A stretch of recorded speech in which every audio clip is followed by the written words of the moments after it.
All right, here we go with the fourth installment for this series of 2025 free agent offensive guards for the Miami Dolphins. And I keep putting that disclaimer in because it's not necessarily how I view the players overall, but this is how I feel that these guards can fit into the existing scheme while also seeing if they can improve some of the areas where the team struggled in 2024.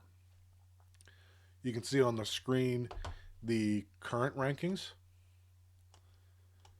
and you can feel free to go back and watch the videos for those three players to see why they're ranked where they are. As another reminder, we're going to go through clips that are short yardage run plays, so those are 1 to 2 yards to go. The plays are not going to be all good or all bad. As I went through that selection of plays, I just tried to pull some that I felt were worth talking through. And that number is not going to be the same for every player that we look at. So next up is Patrick Mekari, and he's a player that I first heard suggested by Kyle Krabs of Locked On Dolphins. And during my initial review, he was definitely among the players that I really liked. So let's go ahead and take a look and talk through his film clips. So this is going to be Mekari here at left guard on most of these clips.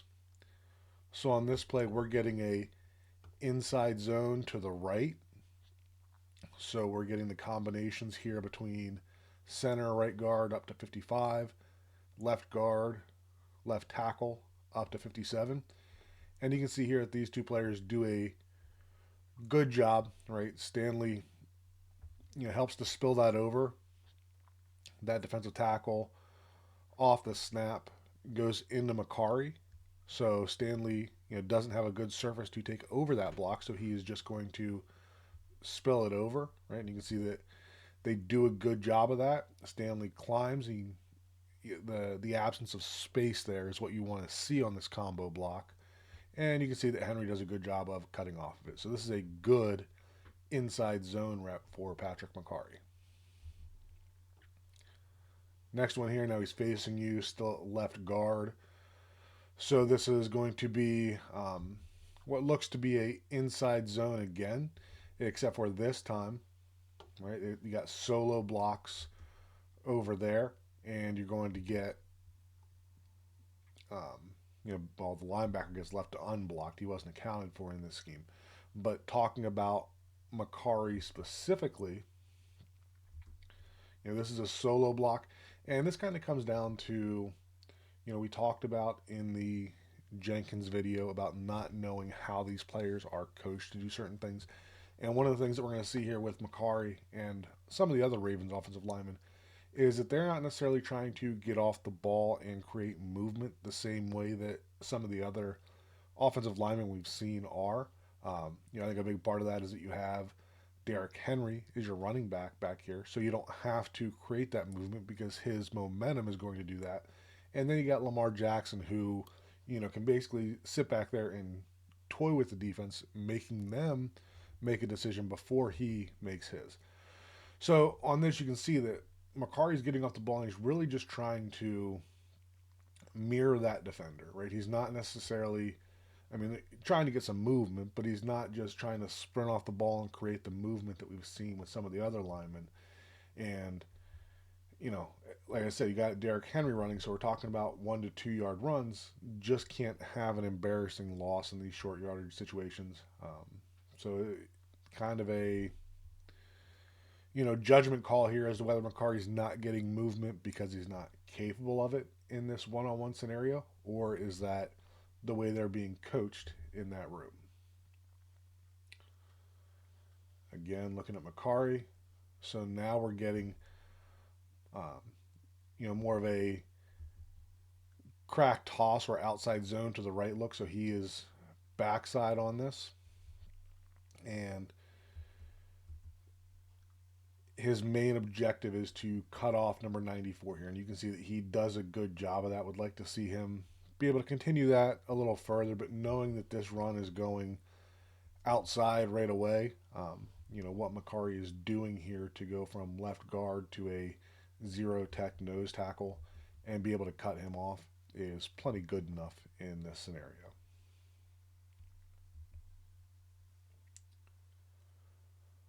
So now we're going to get goal line scenario here. And again, this is outside zone type stuff.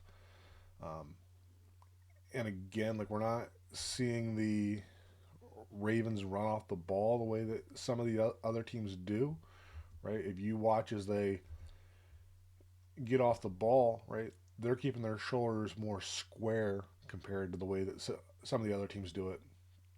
And in Mekari's case, you can see that, um, he's not necessarily getting locked onto 51. He's continuing play side because Linderbaum is coming backside, but he is helping as he goes there.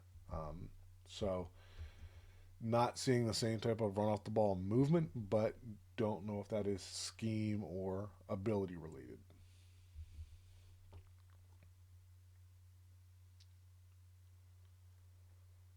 More inside zone here. So you can see that as Mekari, this is all solo blocking, 5-on-5. Um, Linderbaum is climbing to the linebacker basically immediately. So solo block there that off the snap of the ball, right, he's getting out here staying square. That defensive tackle is declaring where he wants to go. And you can see Henry's eyes are right on that path, right? So he sees the leverage that is created by the defensive lineman making a choice, and all Mekari's got to do here is just to seal it inside. And you can see that's exactly what happens there. Henry makes the cutoff of Linderbaum's block and continues, right? But this is inside zone being under control enough that, even though he's stepping out towards this defender, right, left foot's going to go first, right? He is just kind of setting up and letting that defender go where he wants to go.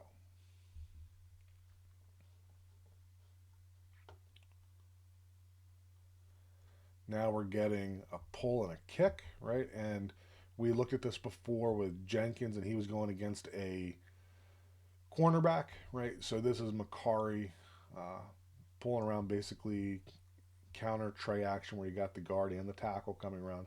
Guard is going to kick out. This is just good technique here to get out of there, get on the move, and then be under control enough to gather and deliver that right shoulder block on the kick out.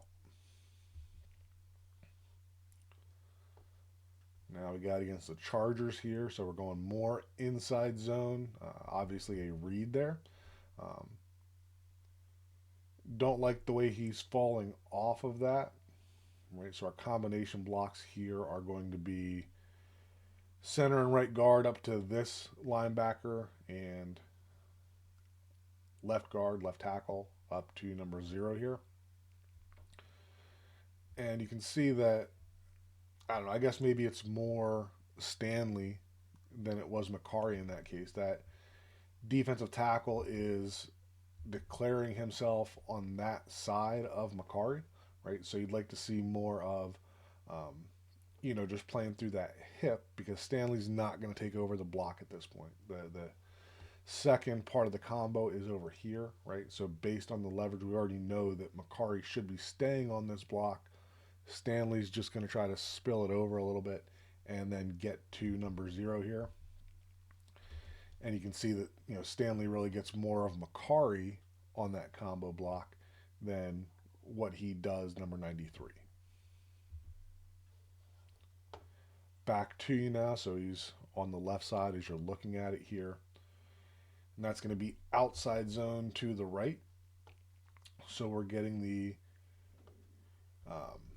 basically a solo block from him there. We've got the fullback coming through as well, right? Fullback is leading up through to number 0. You're going to have the backside combo of the right guard and the center going to this linebacker. So there is no combo really for Mekari. They've got Stanley helping out on the backside. So solo block here for Mekari, and this is a good job of getting into position right now. And you can see the way that, we talked about that crossover step before. He's not shuffling there. It is right step, sprint through, and wheel around, and then you see him really setting that anchor there and being able to slow down that defender. So good rep here on the backside of outside zone for Mekari.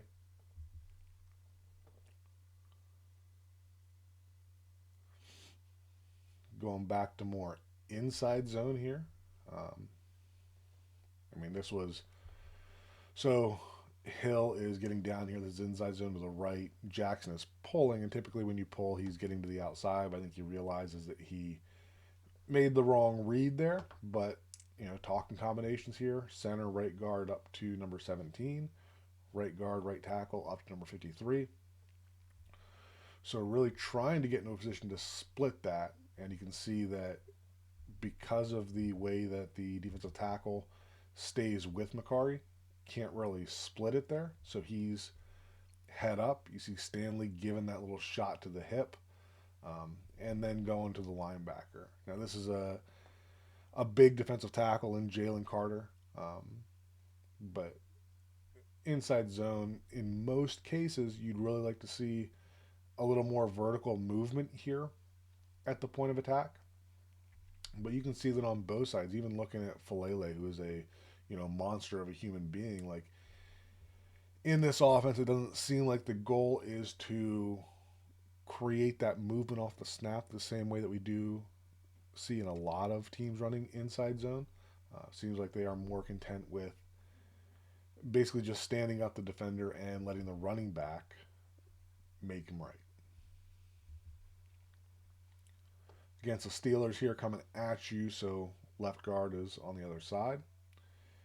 And we're getting inside zone again, right? And we're back to Derrick Henry in the backfield. And Mekari is going against Cam Hayward here, who is another good defensive tackle. And you can see that, again, like the Ravens are not getting a ton of movement up front, right? But they're doing a good job of mirroring those defenders, right? And then when you have Derrick Henry running the ball, he's going to create that movement with his momentum at the point of the tackle in these short yardage situations. All right, now we got the Texans.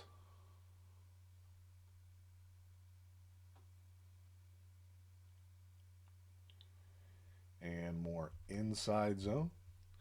So, based on the alignments here, we're going to get the combo with the center and the right guard up through that linebacker. Solo blocks with Stanley on the end and Mekari on the defensive tackle here. And again, right, same idea. Not getting a lot of movement there. You can see that Falele does get a little more movement than Mekari is. But based on what we've seen in this scheme, right, this is, probably close to expectation on what they're asking Mekari to do.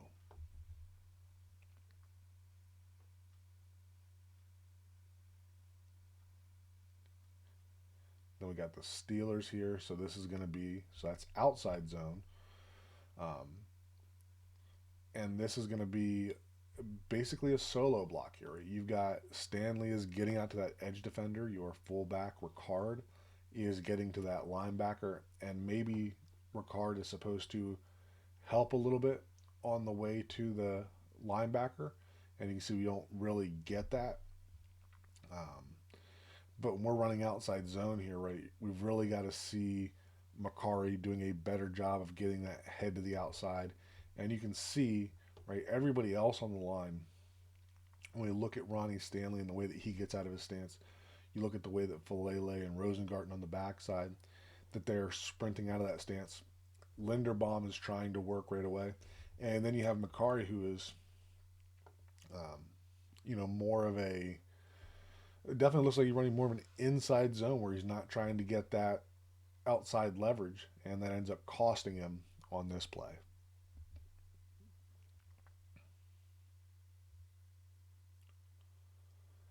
And now we get a little bit of a better look here. So this is outside zone again to the left. And you can see that on this one, right, that now everybody's getting out and running a lot better. Your combination block on the backside here is going to be your center and your right guard. And you see that Falele is a little slow getting there. Linderbaum is slow playing it before he climbs to that linebacker and realizes that he can't go. He's got to stay. But looking at Mekari here, right, much better job here of getting off the ball, running to the outside, and while that defender still comes off and gets in on the play, just the fact that we're getting that horizontal movement here creates that lane that, like I said, these are 1 to 2 yard situations. That's a conversion, right? Looking at where Cam Hayward is starting here, he is dead center of the field, but because Mekari is sprinting to that outside and Hayward has to respect that and play that to the outside, right now we've created that movement to the hash mark and getting the cutoff on the backside here, and that's what's going to create the space in these outside zone runs. Last one on Mekari here. So Mekari did play some tackle as well early in the season. Um, and on this one, we're going to see basically a crack toss play. And I just wanted to include this just because I like the athleticism that it shows out of Mekari. All right, so now the fun part of this. Right now we come over to our slide and we decide where does he fit in this group. I promise this is not a knock Trey Smith series. Mekari is above Trey Smith for me for sure. That has a lot to do with scheme fit when it comes to Trey Smith, but I promise that we're going to have guards in this series that are going to go below Trey, and he's not going to continue to slide all the way to the bottom of the list. When we look at Mekari versus Teven Jenkins, I think there's a lot of similarities there. I think that both have shown good ability in both the inside and the outside zone stuff. Jenkins maybe has a little more movement at the point of attack than what Mekari has. And then we compare him to Aaron Banks. Again, Trey Smith is the guy that when we look at inside zone, he is the one that is going to create that movement out of this group. But he also has some really ugly losses in the process of that. So looking at Mekari compared to Aaron Banks, I think they're fairly similar players. I think that there's enough, enough reps from Mekari that show his athleticism that I think that, some of those plays where he was slow playing it more and not trying to get movement was more a design of the Baltimore scheme than it was the capability of Mekari. I am going to include the versatility to play some tackle with Mekari because I don't think that it was necessarily that he couldn't play tackle. I think it was that they wanted to get Rosengarten on the field and keep Mekari there. So he bumped into guard. So I think there is added value there and the possibility of having him be a emergency tackle. So for the purposes of my rankings, I am going to put Patrick Mekari at the top of my list for these rankings. And again, we're not factoring in the projected contract amounts. We're not really looking at the player background. We're not looking at the injury status. This is just looking at the film that we have here, plus maybe a little film that I looked at before this. This is where I feel that these guards rank in terms of if we go out and sign these guys. Like I said, I've been using the $10 million number, right? If we go out and sign one of these guys for $10 million, which one do I want most? And right now, this is the order that I have them in.